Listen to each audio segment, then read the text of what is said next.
Malcolm X is one of the most well-known figures of the 20th century. We think we know the story of Malcolm well. His is a tragic tale of redemption.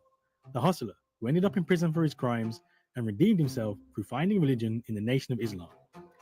He cleaned himself up and vented his anger against the white devils, but ultimately split the nation when he realized that hating white people was a dead end. When he embraced true Islam, he rejected his violence and was getting ready to skip along the road of civil rights, arm in arm with Dr. Martin Luther King. But all that is a dangerous myth. I am Kehinde Andrews, and to mark 100 years after his birth, I wrote a book and made this film to show the world the real mission of Malcolm X, exposing the hype and the myth that is meant to bamboozle and lead us astray. On the way, I spoke to George the poet, Dr. Olivia Rutizibwa, my parents, Carol Andrews and Morris Andrews,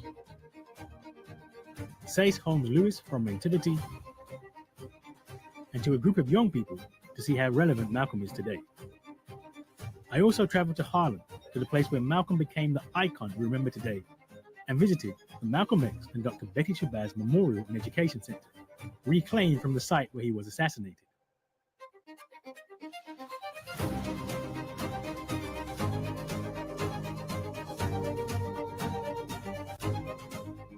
I gained key insights from his daughter, Dr. Ilyasha Shabazz,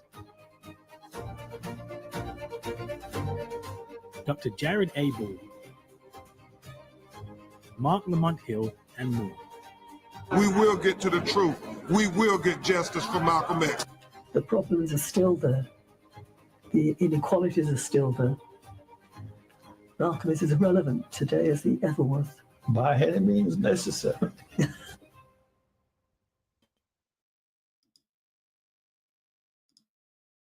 All right, welcome everybody. Welcome. Forgive the unsmooth transition and intro, but welcome back to Black Liberation Media. We are joined for a roundtable discussion about that documentary by its filmmaker and author of a forthcoming book of the same title, I believe, Kehinde Andrews. Welcome back. Of course, Renee Johnston. Sister Erika Brown from Brokish is also here. It's great to see everybody. Please, everybody, as you join us live, like, share, subscribe to the platform, support the Patreon, Black Liberation Media. All the links are in the show description. And welcome, everybody. Good to see you. Happy Malcolm X, Yuri Kochiyama, Lorraine Hansberry, and Ho Chi Minh birthday to you. That was a long. That's a lot.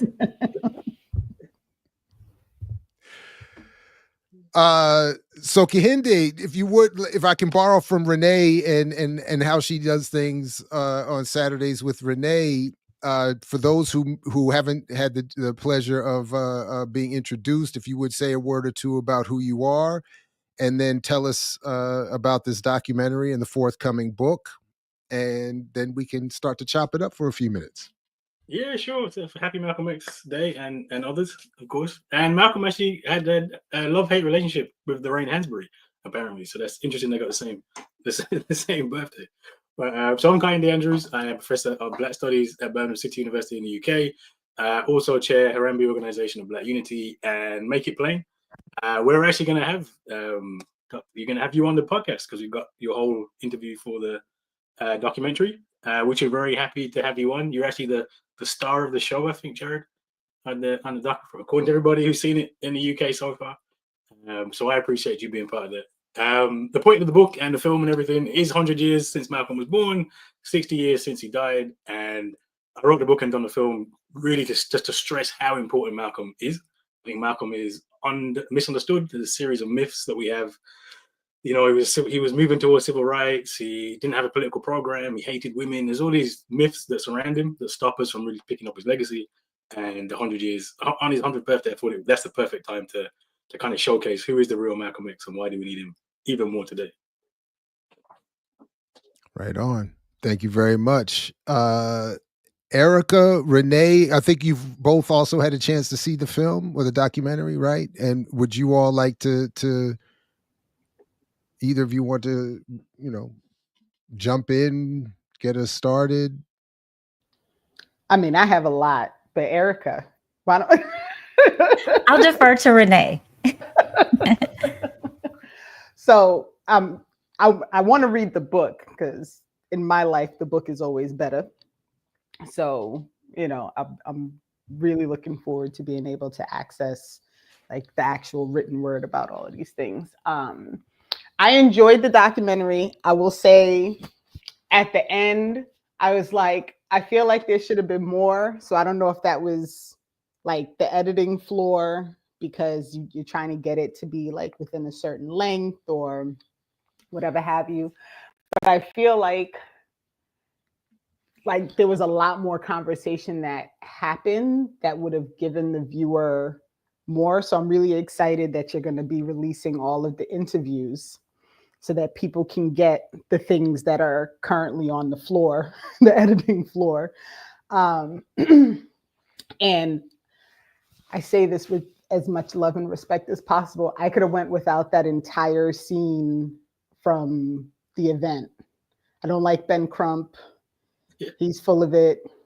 The whole his whole thing is just a mess in my he's just a mess. And he shows up all the time to pretend as if like he's there to do a thing, and he's getting, the fact that he is always like the first person to show up on whatever private jet allows him to get to be on scene, to be the first person to show up, and that he is always going to get his 1/3 cut, to me ruins everything that could possibly be positive about him. Like I just can't with him.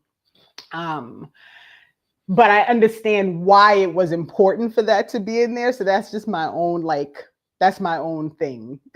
feel free to disregard it, because most people, I'm sure, like, oh, Mark Lamont Hill and Crump and blah, blah, blah.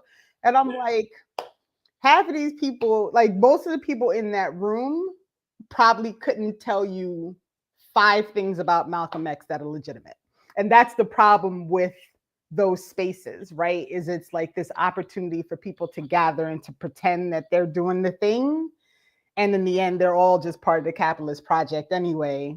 And none of them are aligned with the things that were important to Malcolm X. And so, those rooms irritate me. And this is coming from a person who almost bought tickets to drag her whole family out there until I saw how much the tickets, because I knew you weren't, I knew you were in town, right? Yeah. And I was like, oh, this is a good opportunity. I can be like, this will be cool. And then I saw the prices and I was like, yeah, these people are wilding. We're not going to this. Could I say one thing, Kehinde, before you answer, Renee? Just because I'm wondering, as somebody, as I'm thinking about the people who may not have seen the documentary, before you answer, can you just set up sort of what you did in like very high level? We talked to your parents, like all the things the documentary did, just so people can have a background of what she's talking about. Oh yeah, sure, that makes sense. So I mean, the documentary, obviously, I'm based in the UK, and I started off with why is Malcolm from someone in the UK. I thought that was important because ADOS, Foundation of Black Americans, there is a strand of American exceptionalism which is certainly emerging. It's always been there, right? So I thought, let's say Malcolm's important for Britain. There's a whole Black Power movement that's emerged in the UK that doesn't get enough talk about. So I started he actually visited Birmingham 9 days before he died in February 1965. And so I started where he was in Birmingham, talked to my parents who were both involved in Black Power. I went down to London, spoke to some people in London in one of the spaces he gave one of his last speeches, and then came to the US, did some archival research. And the event we're talking about is at the Malcolm X and Dr. Betty Shabazz Memorial Center, where I interviewed Jared as well, interviewed Dr. Iliashi Shabazz. And that, I'll be honest, like I picked the date on purpose. So I knew the center was there. I knew it's 60 years since Malcolm died. I assumed something will be going on. My son Kadiri's birthday is on the day he was assassinated, so I had to take all my kids as well. So it got very expensive, to be honest. And when I sent Renee the link for the event, that was the first time I knew what the event was, because I didn't really know. They were just saying there's an event. So I was shocked that it cost $55 to go, and that there was a VIP reception that cost $255, $260, some crazy number. But because of compromising and have to keep the family on board, I'm just gonna say that's all I'm gonna say about it. Like the event was the event. I can't say necessarily it would have been how I would have commemorated Malcolm X's 60 years since Malcolm died. and there's certainly some compromise had to be made in that. But I was surprised, and so what you see is like, we just go take cameras. What you see is what it is, and yeah, there certainly were some problematic elements. But I think the Ben Crump bit, mainly he's in there as a family of the lawyer, because I did think it was important. There is this case that the family's going through. This, they're suing the FBI, the CIA, etc., etc. And it felt important to just mention it in the film. So that's kind of why Ben Crump's in there. But I get your point. He's certainly not a representative of Malcolm's politics. I'd say that.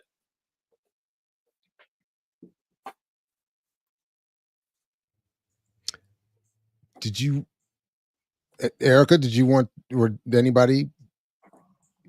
Yeah, I could just jump in terms of just initial thoughts, right? So, full disclosure, right? Kehinde and I are friends, so we talk about this and other things. Would you say? I'm joking. We're friends. Sorry. So we talk about this and other things. And so I've kind of been along for the process in terms of how it's all been like, I was not at the event, but I was in New York at the time. So I've kind of been not in the passenger seat, but just kind of a little bit of a glimpse into how all of this works. And I'll say as when I watched the film and the thing I appreciated about it, of course, is the international context. Because I think to his point, what happens a lot of times, I think in just average everyday circles, is that you have people talking about Malcolm X and really talking about Malcolm X in an American context. So I think it was helpful to see Malcolm X in a context that's broader than sort of this American view. But absolutely. And I think, Jared, I might have mentioned this to you when I saw the images from the event, right? Sort of in juxtaposition to the things that you were saying, to the things that Kehinde's parents were talking about, the other scholars and poets in the documentary. It is jarring. And it kind of, that event sort of sat to me as the essence of all the things that I think, right, as a Malcolm X layperson, that Malcolm X would want to represent him. And so that for me was really the hard part is, I think to the point that Renee was making, is there a way to talk about the event, bring it in because it happened, right? And this is what apparently his family wanted to happen because it happened. But is there a way to have talked about it in a way to make it clear that, at least from your perspective, Kehinde, that isn't what you think Malcolm would have wanted? I don't know. If I start talking about what the event, then I just get myself in trouble. And this is partly on making something like that. The compromises are real, right? Because there is a legacy. We wanted to get Ilyasha Shabazz in it. I thought that was important to have someone linked to him. Having the center, obviously the center, Shabazz Center, that's the old Audubon Ballroom. That's where Malcolm was assassinated. In fact, it's not usually open, so that's the first time I've been in there, because I've been a few times and not been able to go. So that was the first time I'd actually been inside. I think the space is an important space to have in the dark. And so with all these things as compromises, I try to limit as much as possible. I hope that with the images we've shown from the event, like Erika's watching that going, I'm not sure this is really Malcolm. I don't know. I didn't feel comfortable to push it further than that, especially because for me, it's either, if I start talking about something, I kind of go all the way in, and in this case, I just kind of had to keep everybody on board, right? Don't want to rock the boat too much. Compromise, as Malcolm actually, strangely enough, would have asked for towards the end of his life, I think. So it's funny, like we talk about this all the time, right, Jared? With the, like, if you want something to go and to get seen, and all of these compromises that have to be made. And all I can say is I'm glad that I don't do this work in that way, because, you know, like when people ask me to run for stuff, I'm like, y'all can't sit me in front of people and expect me to not be me. So I can't run for no official positions for anything, because I'm going to get in trouble and I'm going to cuss somebody out. And so this is where you have to have people like Kehinde, like you have to be you, like you have to exist, because I can't do it, right? Like I'm not, like going into the building and, you know, talking to his daughter, like all those things for me were very important, because you have to have that family connection. And I remember actually saying to my mother, he could not have gotten away with not showing parts of that event. Like that was like, in order for him to be there, it had to be with the understanding that it was going to be included in the documentary. So he's in a tough spot because he can't avoid that piece.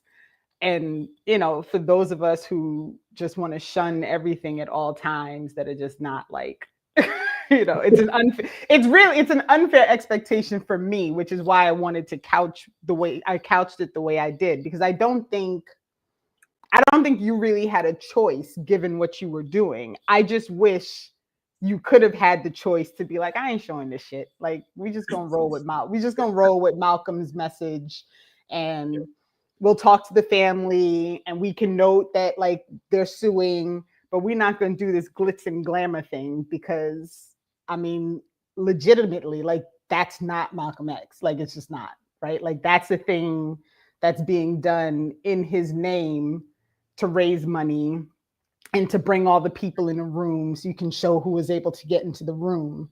And it just has nothing to do with actual like liberation. And sorry to talk so much. Go ahead. No, you're right. You're right. I mean, I think the fact it happened, I'm actually glad it's on film. Could I have been a bit more critical in the description of it? Perhaps. But I actually like the fact it's documented. At least you can see what it is. That's what it is, right? That's what the family are doing. That's what their space looks like. And it allows people to like Erika to you know have the critique. I think maybe I could have been more critical. I mean, Rick. I mean, in the book, as you know, like I'm not someone who generally is compromised, so the book is a lot more to the point. But I think with something like film, it's just try to bring people in, try to show the best you can, and then unfortunately, you have to make certain compromises so they can get made, I guess, and also watched, because you know big names drive people to watch, and then maybe you can pull them in to some of the politics once they're watching, maybe. I don't know, maybe. Oh man, I struggle with that. Jared was like, he's been so restrained the whole time. Well, I mean, you know, I admit, I mean, there are times where disagreement and criticism are easier for me, and when even I prefer it, and this is not one. You know, but I don't agree with that point.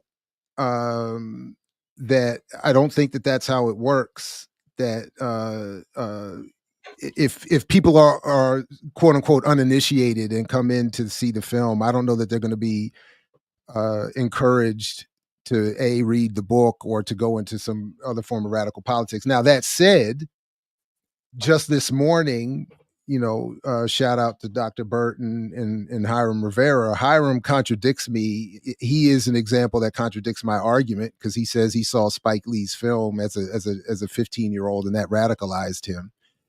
And that definitely contradicts my argument. So I would hope that something to that effect would happen with this. But you know, the problem that I think we have is that I think and I think a lot of us struggle in various ways to do this. I think we have to be more aggressive in our criticism of how these memories and images and histories are being retold. And if that means having a certain distance from family, friends, popularity, I think that's the risk we have to be willing to take in terms of performing an analysis. As I said to you in an email, you know, when even in the trailer, when Crump, you know, first of all, because it is Crump, to me, there can be no serious politics brought to this so-called attempt at a lawsuit. You know, he has no track record of trials. He has no track record of going, you know, making a well-informed, at least that we've seen as a public, of making a well-informed argument and making a case, which would be the one good thing I think a trial would bring, if there were one, that you could put the state on trial and let's drag all this stuff out and make them. But what he's really trying to get is a paycheck. And as he's quoted in your film as saying, you know, we want to bring justice for Malcolm X.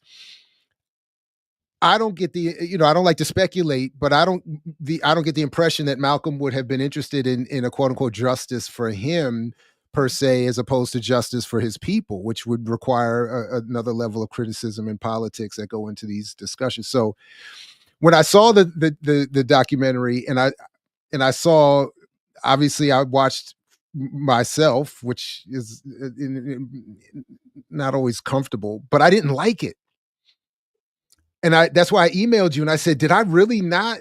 I was like, I said, that's what I said. Because I thought, the things I would have wanted myself to have said in response to the question in the film were not there.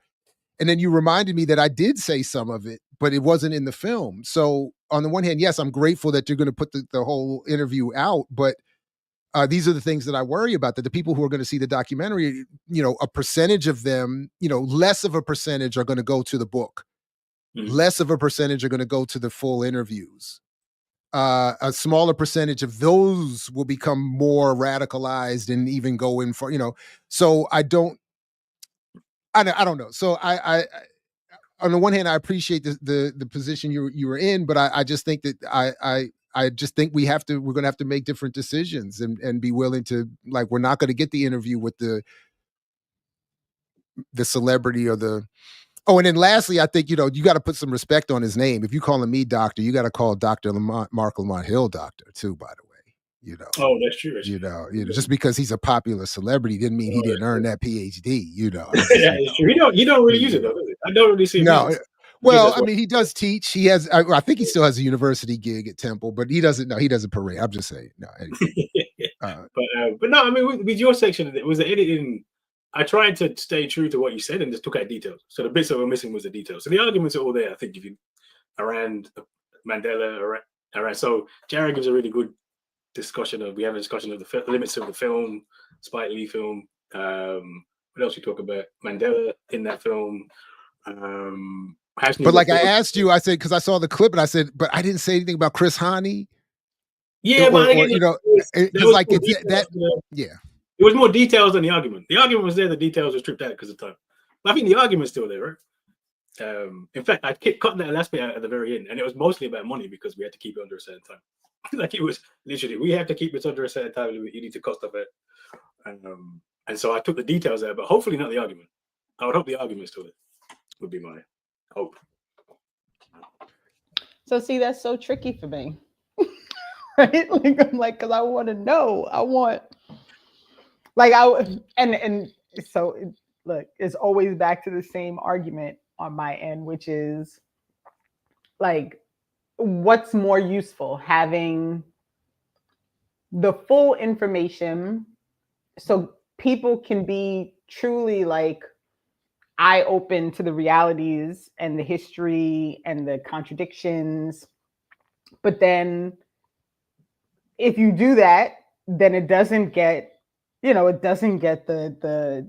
publishing and the publication piece of it doesn't happen, and then nobody sees it. So then, it's the never-ending curse of capitalism, right? Like if you really want people to watch it, you have to bend in order to make it something that is acceptable by the people who literally like run the systems that would allow it to be seen.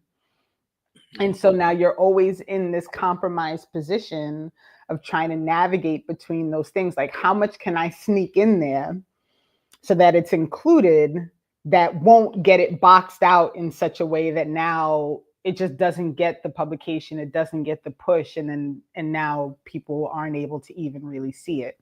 And I don't really have an answer for that, right? But it's like the never-ending problem that I wish we had a solution for, because I feel like, I feel like it would have been, if you hadn't felt compromised by the time, by the, the need to have the bigger names in there, that type of thing, right? Like, maybe it could have been more reflective of what you really wanted people to get out of it. But then, how does that work? Because now you're outside of your time frame that you're allowed, like, like all these things. Like, it's rough, man. It's rough. It's not easy. I mean, I think even with putting the Martin Money Hill, Ben Crump stuff, it was really just because they were there. Like, if I'm honest, we didn't like chase them down. The event was on, and they were there, and I was like, what could they say that would be useful? And I cut out most of everything they said. But Martin Lamont had an interesting point about the space and changing it, and I like Martin Lamont's point. And then the Ben Crump thing, I literally just produced it to the family and to the because I just thought it needed to be in there. I thought it was an interesting point to put in there. So I didn't keep any of his politics in it. I mean, for Jared's stuff, I really tried to keep the main political points so we can follow the argument. And if you want more detail, go to further on. So I don't know. You have to compromise. I compromise as best as possible, but I don't know. I guess if everybody's unhappy, then they work. Or something. No. Sorry, go ahead, Erika. Well, I was just going to ask a question just about, because it seems like one of the things that most of us took issue with was the event, right? So specifically just thinking about the event and having it in the documentary is, as I'm trying to sort of channel watching this as somebody that is unrelated to any of the things and just coming to this, right? And I was trying to think that, and I'm almost wondering if for most people that event, because that's so typical to what we do now, like having a gala and having people there with glasses and linen, tablecloths and all this other kind of stuff. It just feels very on brand. And when I watched it, I was like, I don't think this is what that man would want. I was also of the mind that I think this is like just typical Black excellence type stuff.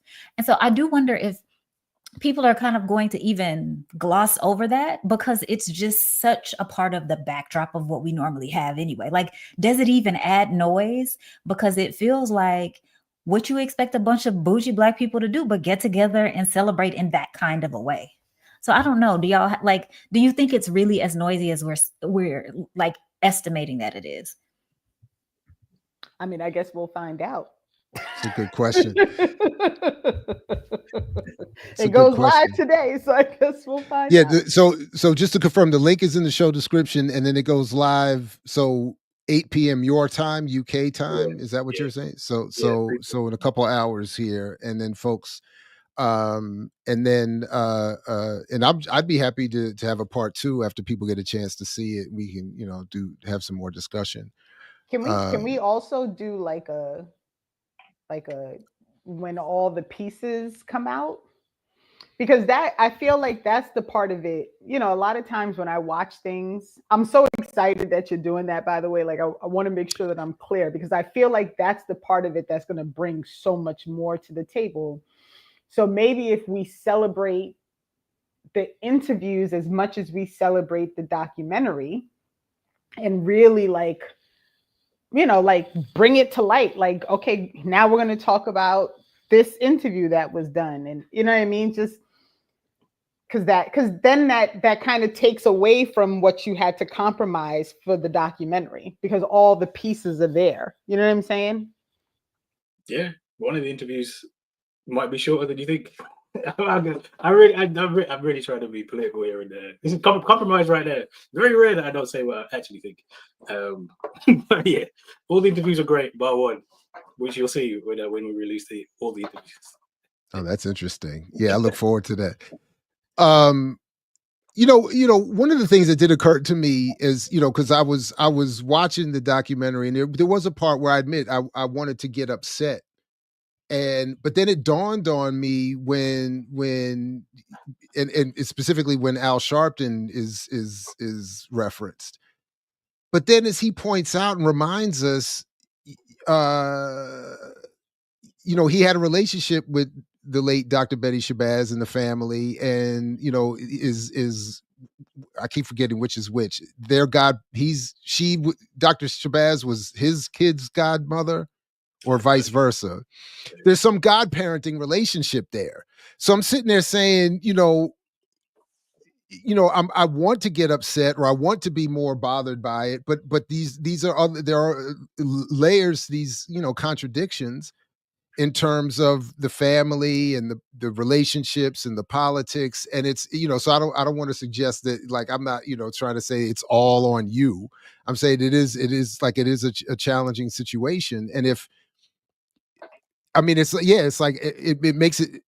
I'm definitely familiar with this. You know, it makes it harder to be an outside critic if the folks that you're being critical of and you think you're being critical of in defense of are themselves on the other side of the fence at times with some of these other folks. And it's like, so what am I supposed to do, or how are we supposed to do it? But so that was just one thing. We did get a question real quick before I lose sight of it from Dr. Orasami Burton. Can you ask Brother Kehinde to talk about Michael X and Black Power in Britain? Jan Carew said Michael was at Malcolm's Oxford debate and was inspired by him, but his politics were quite different. And I hate to say this, but I did see that film, that Hollywood film that attempts to depict a Michael X character in connection to that London bank robbery, and in a Jason Statham film of all things. I don't know if you all see, if anybody remembers, happens to know what I'm talking about, but they actually did a film apparently about a true bank robbery in the 70s that took place in London. And somehow what they uncover in the vaults are all of these scandalous pictures and adult pictures involving the prime minister and other folks that also ends up connecting to the character they mean to be Michael X.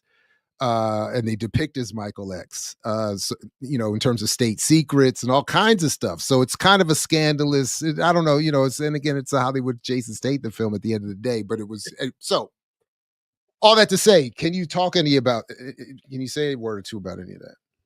Yeah, sure. I mean, look, Black Power in Britain have massively underrated. So, I mean, the movement starts probably just after Malcolm comes. Like when Malcolm visits, it's a bit early because there had been like Pan-African movements, but the big migration of young people in particular isn't until more late 60s. And then so like 65, 66, you start to see a huge emergence of Black Power.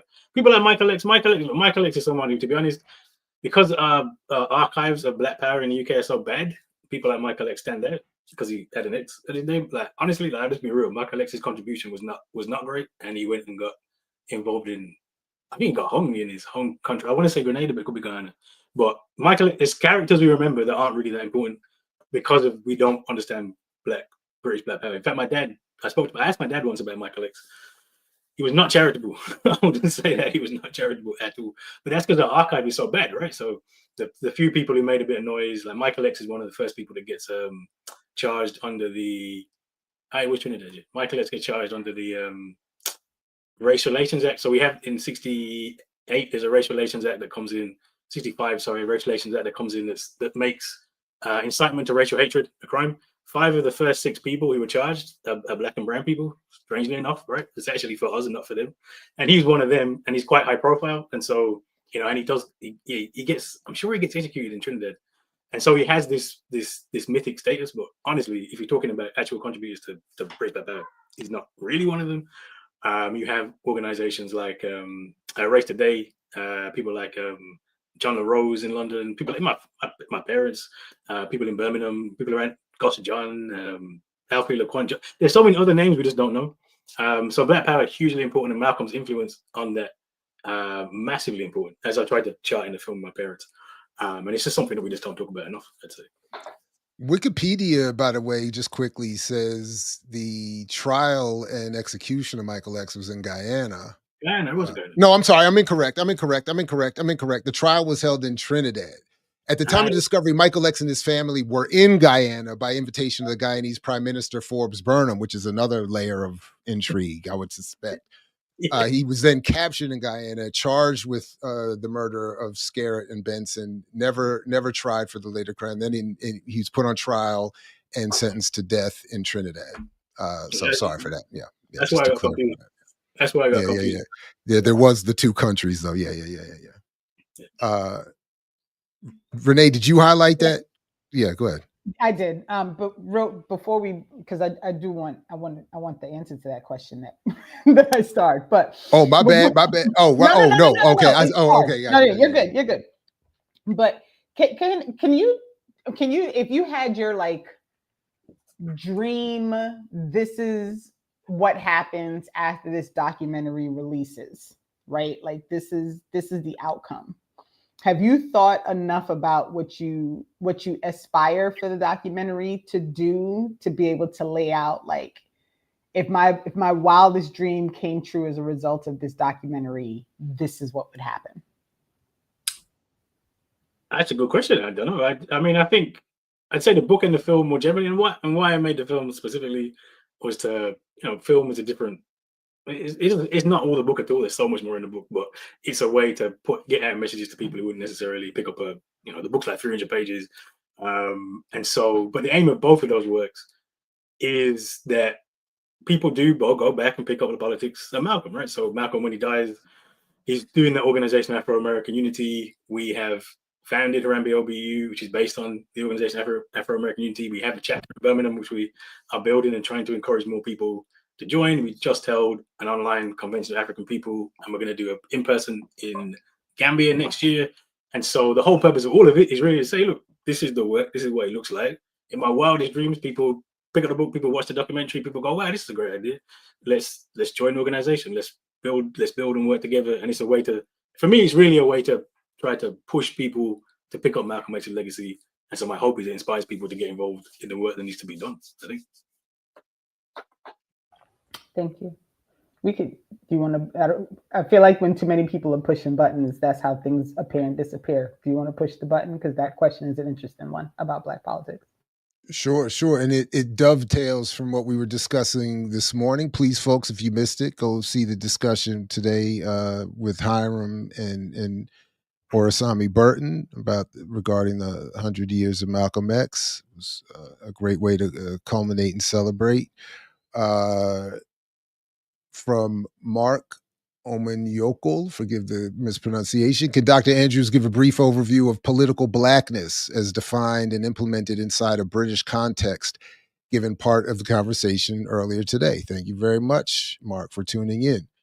And if you didn't, just by the way, we were talking about Jan Caru's Ghosts in Our Blood book.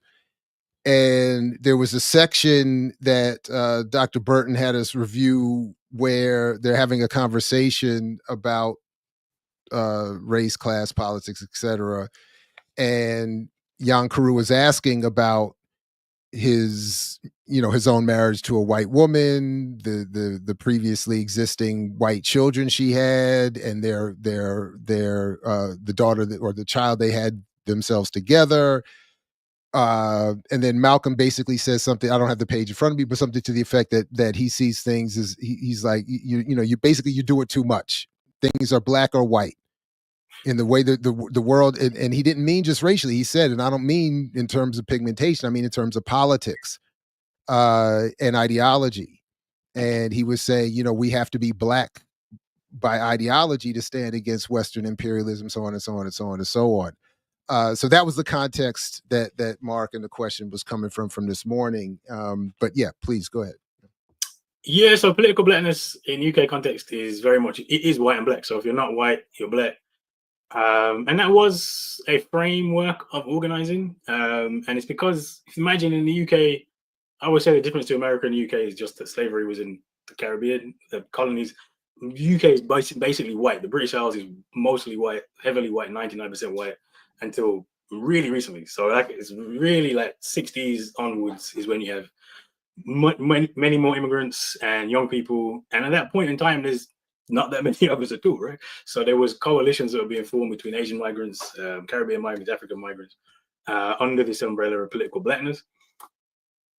One of the things, again, because our archive is so bad in the UK, actually when I started in academia, well, this is a while ago now, but when I started in academia, when we said black in academia in the UK, they meant politically black, not black in African ancestry, politically black. So my early work is to say, well, actually, no, that is not what we understand as black. I never grew up understanding that. And in the UK, there's been this idea that political blackness was dominant, and then it gets shifted because the state starts to fund different groups, and then it splinters up this wonderful coalition. It's complete nonsense. To be honest, there were very, very few politically black organizations.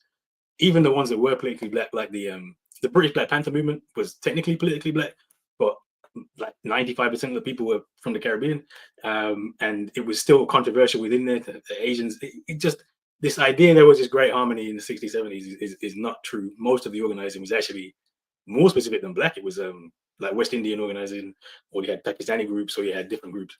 And now where political blackness, the only place it really manifests anymore is in middle class places, professions. So the teachers union is politically black, the professors union is politically black, because there's so few of us in these places that we have to kind of band together. So a lot of my work, and certainly with this film, and what I've tried to paint from Malcolm's legacy, is that actually the UK has a strong black, Pan-African, whatever you want to call it, history of organizing, which is vital and shouldn't be overlooked. And I always say blackness in African ancestry is political, so it's already political blackness, right? Right on. Thank you very much. Can I only have one more. Yeah, no, go ahead. Can I just quickly point something out that I just think is hysterical? And only Chitty Macho would bring this up. She recognizes you from the Netflix doc on Harry and Meghan. Is this wow. reality? Is this truth? That is true. I did make a cameo in Harry and Meghan. And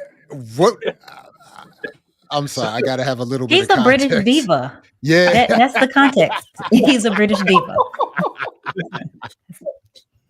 Oh, good. Wow. No, it was years of 2016. Ebony magazine in the US asked me to write about their relationship, and I was like, "What relationship? I don't follow the royal family at all." And as my late wife Nicole said, "No, go ahead, write the article." And ever since I wrote this article, I basically became the royal correspondent for Black Britain. So they roll me out on TV all the time for the wedding, when they broke. Like, I've been on a lot of TV, me talking about the silly couple whose actually anniversaries today. They got married on the. Stop playing. 100%. Stop playing. Shame on them. They were trolling. It must have been. That's hilarious. And I also think it's funny that I love when people self-report on the things that they binge and look at that are outside the politics of this platform. I think it's hilarious to think that somebody that you would have been in that documentary and someone in our chat would have seen it. It's hilarious. Well, I didn't know I was in it. I did an interview, so I totally forgot about it. And when the press started calling me, saying, "Oh, showing the documentary." So that's my level of engagement. I actually don't care. Well, since it's come said up, the same thing happened to him with your documentary. Oh, that's funny. But wait.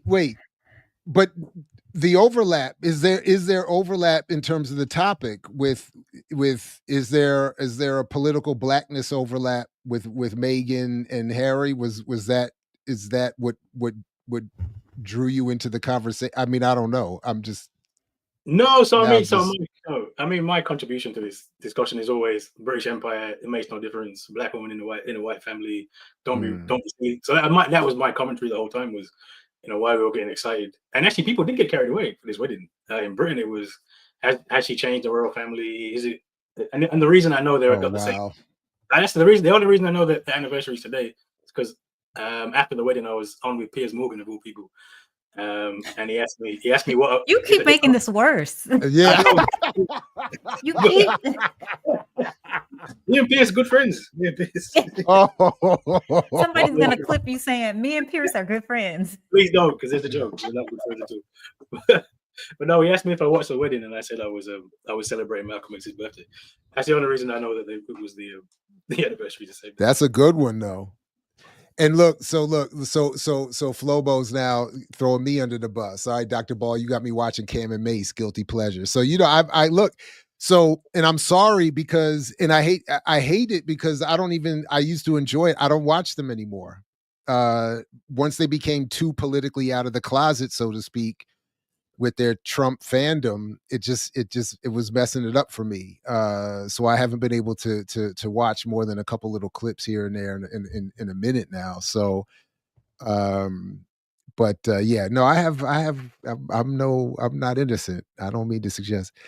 So, for me, there's only one other thing I wanted to ask you about, other than if there's something that you want to make sure folks know about the documentary in advance of seeing it. And but I did want you to, because I know if my Kindle alert is correct, I'm not going to get your book until September. Yeah. So, but could you talk a little bit about the book and what your goals are for the book? As you said, it's much more in depth, 300 some pages, et cetera, and so forth.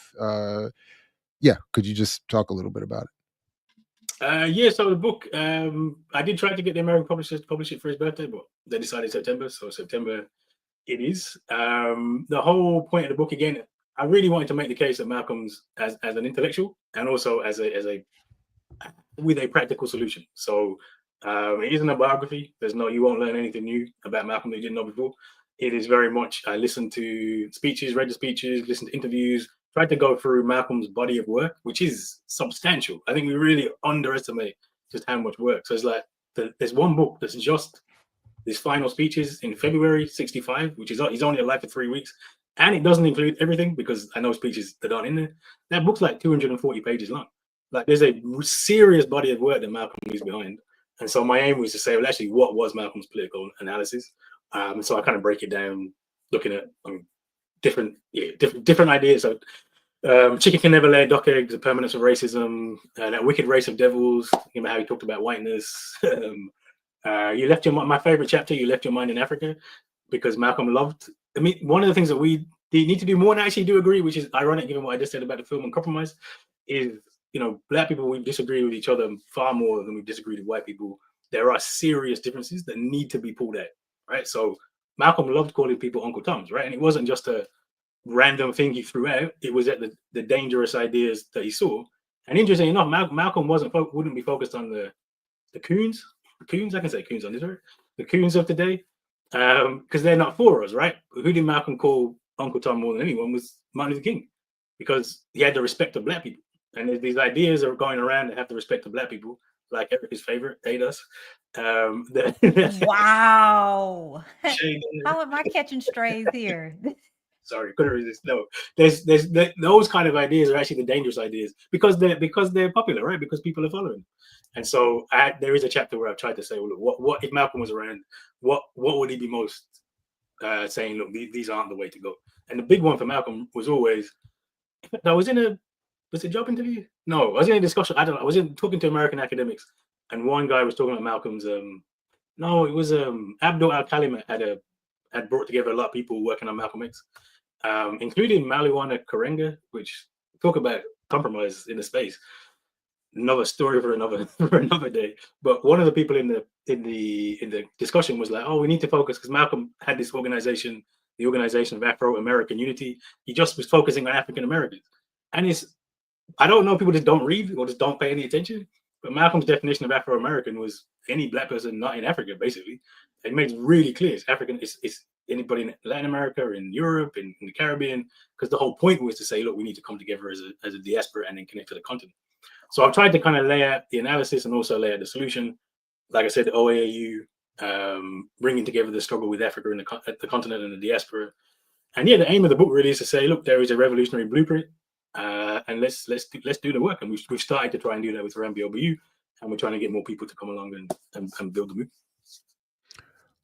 Although I do feel compelled to say, though, that despite what you said, I mean, at the end of his life, he was self-critical about his approach to other leaders and did look to unite with even Dr. King and others and revamp his approach to them.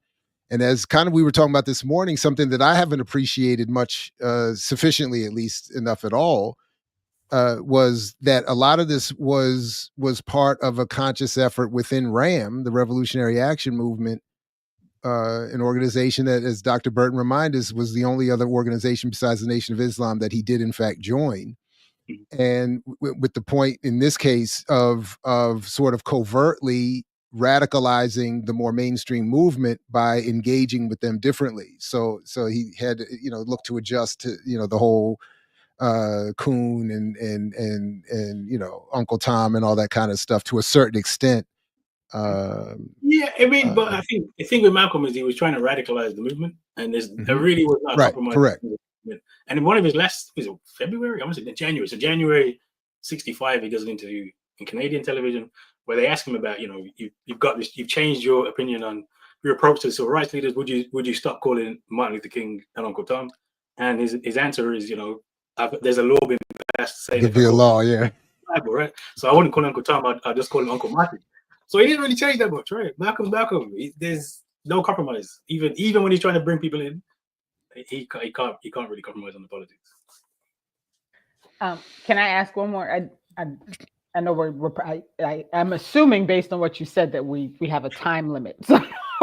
No. So I don't mean to convey that. I don't know what Kehinde's schedule is. I'm just simply exhausted, but that's just because of my own lack of sleep. That has nothing to do with anything. Yeah, you are an old man. You ain't go to bed at 8 o'clock, so exactly. Yeah, but no, we technically are good on time. Yeah. So my question, and what you all are trying to build in the UK, I'm curious, what is there an intention or a plan to try and make the connection here? Because I know when we spoke previously, one of the things that you all were really aiming to do was to try and kind of create this international resource of people and organizations so that you could, there could actually be this combined, like, actual effort to have all of us in the diaspora be able to communicate and work together and organize in different ways. Is that still part of like what you all are trying to do? Because as you build out this idea of really building upon what Malcolm X is trying to do, I'm curious how that works, like in a realistic, real world, on the ground way. Yeah, definitely. So the Black United Front is what we've actually put together. My daughter, I put my kids to work. So I got her to go on the internet, find as many Black organizations from around the world as she could, including the US, Africa, the continent, Europe, etc. And we just have this really long list of organizations. The only reason we haven't put it online is because we couldn't work out how to put it online, practically. So we're just trying to work out the best way to do it. But from that list, we invited people to the Convention of African People, which is online this week. And the plan, we're going to re-invite people to get involved. From that discussion we had this weekend, the thing with the organization, we have a chapter in Birmingham, which is very Birmingham specific. And the idea is you have chapters in different parts of the diaspora and the continent, but we're not at that stage yet. So the proposal that came out from the weekend was we're going to have an international online chapter where we can, invite people to get involved, invite people to start to think about, what we can do towards the convention in Gambia next year. Really try to build on those international links, because that is the aim. The aim is really, in the long term, is to say, can you have an organization that has chapters in different parts of the Black world that brings together what's happening? I want to stress that, so that we already know there's lots of things happening so for example, we have Department of Education, and so one of the first aims of the international chapter would say, look, what is happening in education already around the world, Black education, how can we bring that together, what do we need, how can we make the connections, etc. And then how do we fill the gaps? So that's the plan. Like, will it actually work? I don't know, but we're certainly trying to. I guess the only way to find out is to do it and see what doesn't work. And actually doing that international chapter is a new part of what we were doing before, because before we were trying to say, well, have a Birmingham chapter, then have a different chapters and different chapters. But the problem is, if you're just based in the UK, it tends to get very liberal very, very quickly. And so we wanted to expand it out and bring in, particularly trying to bring in activist organizations that are in the underdeveloped world to give it a different flavor to it, which again, that's hard too, though, because how do you reach out to grassroots organizations on the continent? That's been a big problem. So I can't say I have all the answers to this, but we're certainly trying to build in the right direction. And anybody that wants to get involved, please do come on board and help, because it very much is we're trying to do this, and we're working our way through it as we go through it within the framework. That liberalism creep is a diaspora wide issue for sure. Yeah. It's not UK specific at all. And more power to you on the Gambia plans as well. Definitely look forward to hearing more and helping support that effort for the conference. I've got a question, if I can. Of course. So related to, as we're thinking about the doc, right, and the contradictions that I think we've all talked about in the documentary, and kind of you have the full interviews available that you're going to put out for people to be able to see. And I'm just thinking about myself having been involved in our legendary conversation with John Hope Bryant and the worst guest on our show ever. And I'm thinking about sort of how we try to redeem what initially I thought was an irredeemable thing, and not at all trying to say that about the documentary, to be very, very clear. But I do wonder if there are some opportunities for partnership in terms of coming together, Jared, especially since there are some pieces, maybe like the parts of your interview that were left off. If there is a more like a planned approach that we can have to going through and working through those contradictions in a way that the community can see and that can be helpful for a more appropriate context of what you all think Malcolm X might have wanted. If that makes sense, or maybe it doesn't. I think it does. I didn't want to just rush to jump out there. Kehinde, do you want to? Oh yeah, definitely. Yeah, 100%. I mean, honestly, Jared, your interview was the best by a distance. And when you put them out, you'll see you can kind of tell by length which was the most engaging, which had the most to say. And so definitely great to work together on having those conversations, going through, and everything we're always trying to do is trying to build links, connections. I mean, we have Make It Plain. Part of the reason we put it straight to YouTube was to build Make It Plain platform on YouTube as a strategy. So actually, no, look, let's get more YouTube. Let's just put it straight out there. Let people. Also, was to make it available. People could have it for free and just watch it. That is kind of the aim with the doc, right? But certainly, any collaboration with BLM Media or yourself personally, more collaboration the better, always. Yeah, I'm down. I'm all about taking whatever to extend conversations and do and make use. So I'm open to. I mean, Chidi Macha's suggestion. If we do something, I'm open to. I don't know. Yeah. It certainly, Erika, if you come up with any ideas that I'm happy to hear them for sure. I would. Yeah. I don't. Yeah. I just want to say, I want to also state for the record that it was in talking to Erika that I sent Kehinde the email that I sent. So, which was before, Jared, you text to say you want to do something on Monday. So all of these things are working kind of together, because at the core of it, we're all invested in trying to get information out. Like, my end goal for all things at all times is can I present information while we have this space that somebody can walk off and get something from it that they haven't gotten before, right? And so even if it's just a little bit, every little bit helps, right? And even in thinking about, Jared, what you said about the show this morning, I always have to catch the morning show later because I'm in the car for the first part of it. But that the storyline of, well, I watched the movie and that's kind of what radicalized me to decide to do something different. I always wonder how many people that fits for, right?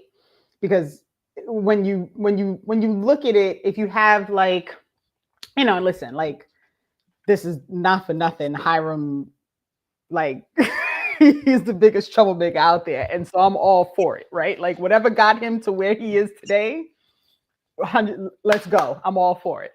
But I always wonder, how many people does that count for? Because this to me is the problem, is sometimes you look at that or you hear that reaction or that sentiment, and so you think, okay, so it can happen. But if it's happening for like 5 people out of every 500,000, right? That's a big gap between who needs to know and who does know. And so I'm always trying to figure out, like, how do you close that gap so that more people get invested in even like the possibility of just understanding stuff, right? Like popping that bubble, because it's easy to live in there, right? Like, we talked about it on Saturday. Like, once you find out the truth, you can't unknow it, right? And so for a lot of people, they're good. They're good living in their bubble. They're good on their hamster wheel. They know it sucks, but they're surviving and they're paying their bills and they can eat and all those things. And people don't want to rock the boat a lot of times, right? Like people don't want to put themselves out there or have these uncomfortable conversations or pursue that knowledge because it is not always fun, right? Like, I gotta say, like sometimes every now and again, I'm like, damn, would life be easier if I just didn't care? Like if I just like rolled through and did like the regular thing and didn't push myself, didn't wear the things, didn't say the things, like, and then I think to myself, like, but would I be happy sleeping at night knowing how much is happening? But then maybe you just don't know. Like this is so rough. It's so hard for me, right? Like how do you engage in this in a way that it gets beyond just like the day to day, right? Like how do you do it? And it's, I think collaboration definitely is the only way, right? And so I'm looking forward to how we kind of push through and do other things to bring this to light. And I want to thank you, Kehinde, because this is like, it's not easy to do this work, right? And like for all the like, you had to compromise and this, that, and the other thing, you could have just been like, I ain't gonna do it, right? And then you don't get anything that you're putting forward. And to me, that's an even worse decision. So I didn't say it before, but I thank you for the effort and the work that you're putting in and what we're going to be able to get out of it. Because in the end, if the work and the history and the writing, the documentation, if it exists, at least I can point somebody to it, right?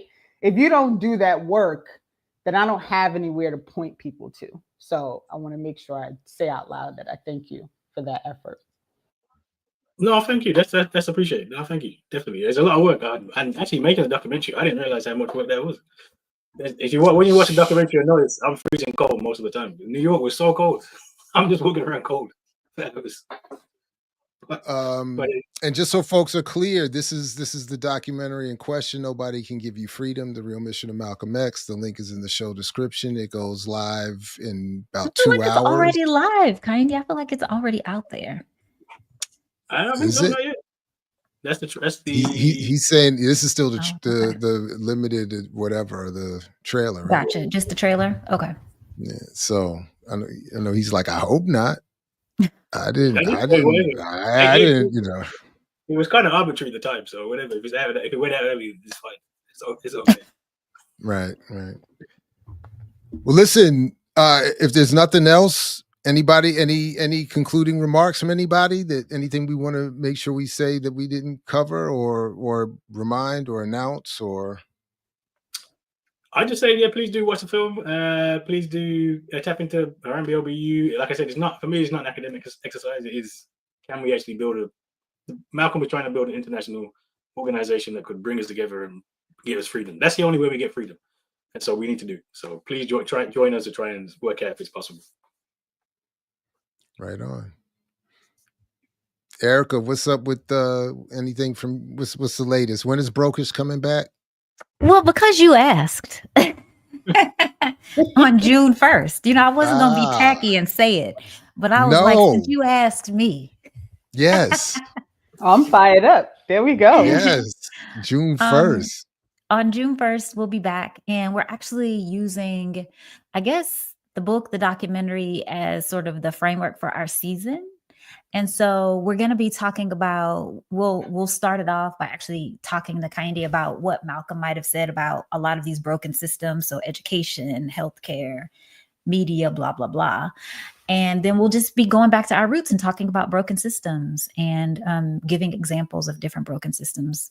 And of course, I've been reading, I have an advanced copy of the book. So I've been reading and, I don't believe Malcolm would have thought the systems were broken, but they're working as they are designed. But, we know that, but we're just saying that they're broken according to what the people tell us. So yeah, that's season 11. So, because last season was based off of John Hope Bryant. So this one is regretfully a nice correction. Yeah. Yes. I don't think it was regretful. I feel like I don't either, actually. Look, y'all were able to spin an entire oh my God of information off of somebody's nonsense. I think it was brilliant. It is endlessly fruitful. endlessly fruitful. So that was excellent. So I know you'll make as much good work at with Malcolm as a base, but that was not that was great. I just think it's a funny juxtaposition. So listen, everybody, please put this in your social, share, support the platform. Renee and others have been working arduously to make sure we got a whole new line of merch. The truck should be backing up on my front door shortly. I can't wait. Summer fashions. And you got your bucket hat. Bucket hat. I just And ordered you got 3 your of them bucket this hat. morning. Click, click, click. Click, click, click, click. So mugs, t-shirts, and you're supporting this platform. So, but Remix Morning Show all week. A lot of other great shows. Make sure you have the bell rung so you don't miss anything. And yeah, man, Kehinde, congratulations. Thank you very much again. Yeah, thank you. I was just say thank you for having me on as well and your time. Oh no, anytime. Doing the film as well, Jared, because that was really helpful too. So thank you. No, thank you. It's always a pleasure. And and big salute, of course, to the undefeated chat. And as always, peace. Only if you're willing to fight for it, as Fred Hampton used to say. And happy birthday, Malcolm, Lorraine, Ho, Yuri, and whoever else. Peace. I mix what I like, what I like, what I like, what I like, what I like.